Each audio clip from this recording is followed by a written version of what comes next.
ओम नमः शिवाय शिवजी सदा सहाय।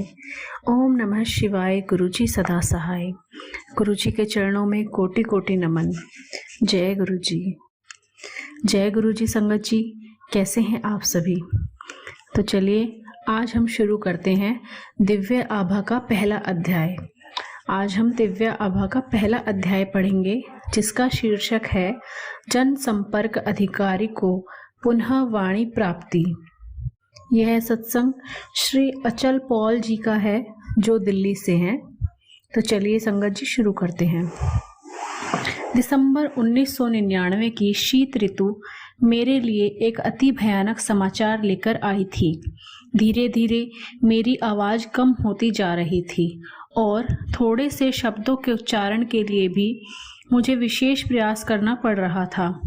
कर्ण, नासिका और कंठ विशेषज्ञ से मिलने के पश्चात यह लग रहा था कि दिल्ली की यह शीत ऋतु और धुंध निरानंद होते हुए और भी प्रतिकूल होने वाली थी।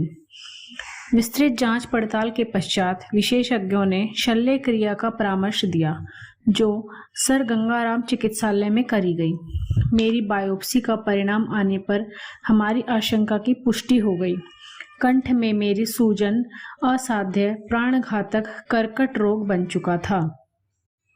जब मेरी वाणी विकृत होने लगी, उसके मात्र 2 मास पश्चात मैं जैसे नर्क में पहुंच गया था और इसका कारण समझ पाने में मैं असमर्थ था।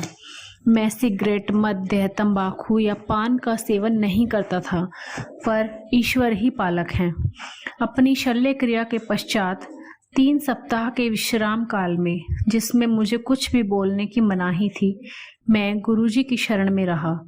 मैं और मेरी पत्नी, हम दोनों गुरुजी के पास मेरी दुर्दशा की अवस्था में पहुंचे थे, किंतु उससे पहले एक और परीक्षा देनी थी।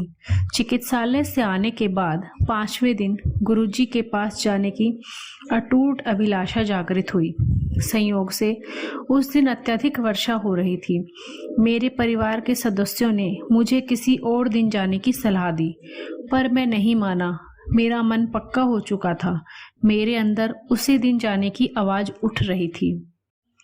एम्पायर स्टेट से गुरुजी के स्थान तक चलते हुए एक अद्भुत सुख का आभास हुआ। गुरुजी अपने रंगीन लंबे लबादे में अपने स्थान पर आसीन थे। हमारा परिचय करवाकर हमें राजसिक रक्तिम कालीन पर आसन ग्रहण करने को कहा गया। गुरबाणी के पवित्र शब्द वातावरण में रस घोलकर उसे और मधुमय कर रहे थे। एक स्नेहमय किंतु ओजस्वी ऊर्जा पूरे कमरे में फैली हुई थी। कुछ समय पश्चात चाय प्रसाद वितरित हुआ। उसके एकदम बाद गुरुजी ने हमें बुलाया और मेरी घबराई हुई पत्नी को कहा, जा तेरे हस्बैंड नु 50% ठीक कर दिता, टेस्ट फिर करा ले। उस समय यह विश्वास करना सरल नहीं था कि वह असाध्य रोग ठीक हो गया था, पर हमने गुरुजी की सलाह मानी। बायोप्सी की शेष 4 स्लाइड में से 2 एम्स में दी और 2 मुंबई स्थित टाटा संस्थान में भेजी। 1 सप्ताह पश्चात परिणाम आने पर हम पुनः एम्पायर स्टेट गए। हमारे प्रवेश करते ही गुरुजी मुस्कुराए और बोले, क्यों डॉक्टर कंफ्यूज हो गए?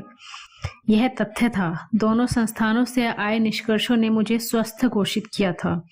प्रथम चमत्कार हो चुका था। उसके पश्चात चिकित्सकों ने रोग लक्षण प्रयोगशाला के निर्णयों की अवहेलना ना कर उपचार पूरा कराने को कहा। मैंने निश्चित कर लिया था कि अब कोई भी उपचार गुरुजी के कथन अनुसार ही होगा। आगे यह हुआ। गुरुजी ने मुझे मिर्चों से भरा हुआ लंगर खाने को कहा। चिकित्सकों के अनुसार, जिन्होंने मुझे केवल उबला हुआ खाना खाने के निर्देश दिए थे, मिर्चें निषिद्ध थी। गुरुजी ने मुझसे उच्चारण भी करवाया और घोषित कर दिया कि मैं पूर्णतया स्वस्थ हूँ। गुरुजी के परामर्श पर मैं विकिरण चिकित्सा करवाता रहा, परंतु मुझ पर कोई दुष्प्रभाव नहीं पड़ा। मुझे कभी कोई उबकाई नहीं हुई। मेरा हीमोग्लोबिन सदा सामान्य से ऊपर रहा। एकमात्र औषधि, यदि इसे ऐसा कह सके, तो गुरुजी द्वारा अभिमंत्रित ताम्र लोटे में जल भरकर पीने की रही। इस क्रिया में पूरी रात्रि जल भरकर रखने के पश्चात प्रातःकाल आधा पीकर शेष से स्नान करना था। इस अति साधारण क्रिया की पद्धति से तो मैं पूर्ण स्वस्थ हो गया। नव जीवन के लिए मेरा ऐसा चमत्कारिक परिवर्तन हो रहा है, यह सिद्ध करने के लिए मेरी 2 बेटियां और पत्नी है। धन्य है गुरुजी। जय गुरुजी संगत जी। तो देखा संगत जी आपने किस प्रकार हमारे गुरुजी ने मेहरबान होकर अचल पॉल अंकल जी का कैंसर, गले का कैंसर ठीक किया। उनको मिर्चें भी खिलाई, उनको बोलने को भी कहा, वो बोले भी, उनका कैंसर ठीक भी हुआ और वो अपने ऑपरेशन के 5वें दिन ही गुरुजी के पास पहुंच गए। गुरुजी पर अगर विश्वास है, उन पर अटूट विश्वास है और अपने आप को उनको सरेंडर कर दिया है, तो फिर चिंता की कोई ज़रूरत नहीं है। वही होगा जो हमारे लिए अच्छा होगा। जय गुरुजी।